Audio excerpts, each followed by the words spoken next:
Ladies and gentlemen, if you'd like to refer to a sudden increase in the number of something, you can use the following phrase, to spring up like mushrooms after the rain. Our mother tongue also has mushroom-related expressions like nő, mint a gomba. But do we actually know how mushrooms spring up and grow? Well, not really, and my presentation will be about this, not the physiological, but the evolutionary and genetic aspects of fruiting body formation. To begin with, we should just very briefly discuss what complexity levels are present in the fungal kingdom. The early diverging lineages, as well as yeasts, are unicellular. The next level is simple multicellularity that is represented by hyphal morphology, and mushrooms, also known as fruiting bodies, as well as the tumor-like spore-producing structures of some parasitic fungi are complex multicellular. I'm going to focus on mushrooms. But what makes them complex multicellular? Well, they have three-dimensional structures in which the cells communicate with one another. Their formation is orchestrated by a developmental program, and despite fungi being taught as tissue-less creatures even at universities, mushrooms do have tissues according to up-to-date science, so you must unlearn what you have learned, my young Padawans. Complex multicellularity appeared once in the animal kingdom, twice in plants, once in brown algae, and the fungal kingdom is quite unique because they evolved this character 8 to 11 times independently. You can see one fruiting body from each of these 8 clades here. They represent only a small proportion of known morphotypes, but I think you can still see how diverse fruiting bodies can be. Probably the most important question of fungal morphoevolution is that what these similar developmental programs derive from. How did they appear? What's the genetic background? And we came up with a hypothesis concerning that, focusing on the phylum Basidiomycota, which consists of these 3 clades. But first, let me show you what led us to formulate that hypothesis. So here you can see the sexual life cycle of Cryptococcus neoformans. By the way, this species causes a more and more severe global health issue, but its relevant aspect for us is that its complexity is probably similar to that of early basidiomycetes, because its basidia aren't encapsulated in fruiting bodies, they're called naked basidia. PUM1 and CSA2 are conserved RNA-binding proteins. PUM1 is attributed to hyphal growth, while CSA2 coordinates basidial maturation and meiosis. We looked at the orthologs, so the related genes in our mushroom-forming model organism, Coprinopsis cinerea. The CC here refers to the species name.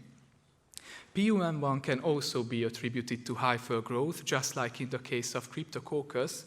However, in mushroom-forming fungi, basidial maturation starts in the so-called primordial stage, and we took notice that the expression level of the CSA2 starts to increase in the earliest complex structures, the so-called hyphal knots, where there are no basidia yet. So this unexpected expression pattern led us to hypothesize that the different non-basidial fruiting body cell programs derive from the basidial developmental program. Thus, fruiting body cells can evolutionarily be considered modified basidia. In the long run, we'd like to test this hypothesis by charting the genetic circuit underlying fruiting body formation, starting with the functional characterization of the aforementioned 2 genes.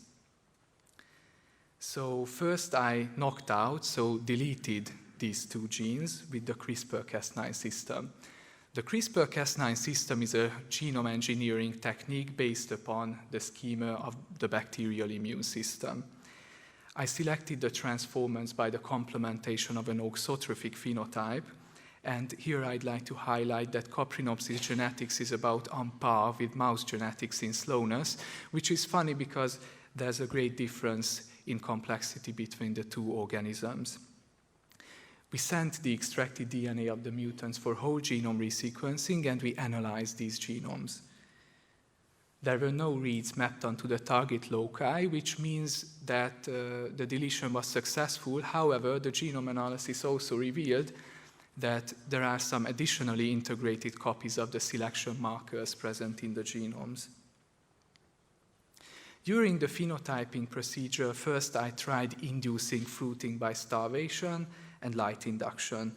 The PUM1 mutant wasn't able to form any complex structures under any conditions. I was able to observe only hyphal aggregates like this. In the case of the CSA2 mutant, I was able to observe just very few hyphal knots, but they didn't develop further. And as you can see, neither of the mutants look healthy compared to the wild-type strain. I also investigated the mycelial constitution of the mutants with fluorescent phase contrast microscopy, and both of them are capable of forming clamp cells like the wild-type strain, which isn't that surprising, but I think it's worth explaining what clamp formation is. So clamp formation is a process through which basidiomycetes maintain their dikaryotic life stage, in which every hyphal compartment contains two nuclei.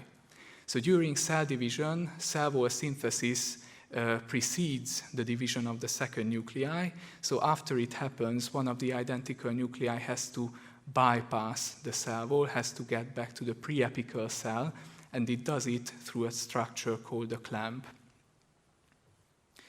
During phenotyping, it also turned out that the mycelial growth rates of the mutants are significantly lower than that of the wild type.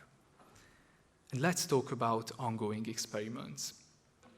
So the deficiencies of the mutants in fruiting is quite promising from the aspect of our hypothesis, but as I